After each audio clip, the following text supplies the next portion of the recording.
მოდი გავიგოთ, რას მოგიტანს თებერვლის თვე, რაზე უნდა გაამახვილო ყურადღება. პირველ რიგში თებერვლის თვე იქნება შენთვის განულების პერიოდი.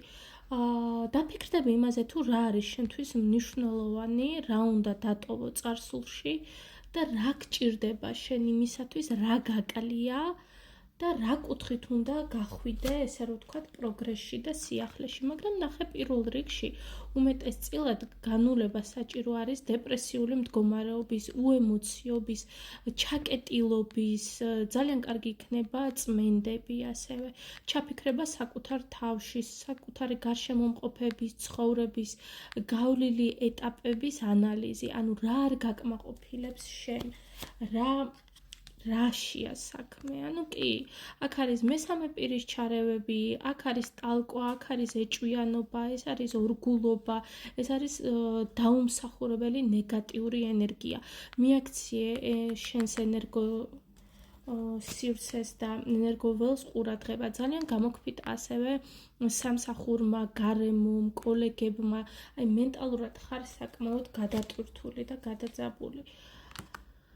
კიდევ ერთხელ გეტყვი იმას, რომ თებერვლის თვე გეუბნება იმას, რომ უნდა გაანალიზო, ვინ არის შენი ადამიანი, ვინ არის შენი მოყვარე, ვინ არის შენი მტერი.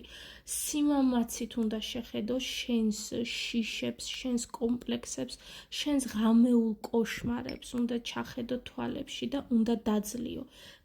აუცილებლად გეტყვით იმას, რომ ჩაიტარეთ დიაგნოსტიკა. აუცილებლად. და მოგიწევს არჩევანის გაკეთება, როდემდე გაექცევი შენ შინაგან მდგომარეობას, როდემდე გაექცევი, როდემდე დახუჭავ თვალს სიმართლეზე. ანუ დრო არის უკვე, უნდა წახვიდე და უნდა დატოვო ისინი და ის სიტუაცია, ის სამსახური, ის წრე, რომელიც შენ არ გაწყობს, ის ადამიანები, რომლებიც შენს გარეშე უკეთ არიან.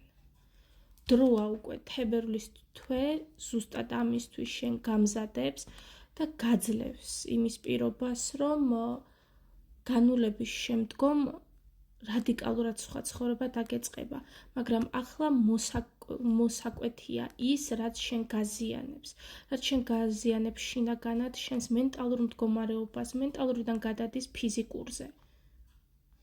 გაუფრთხილდით საკუთარ თავს. აუცილებლად. დააფასეთ საკუთარი თავი.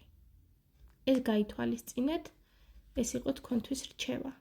და მომავალ შეხვედრამდე.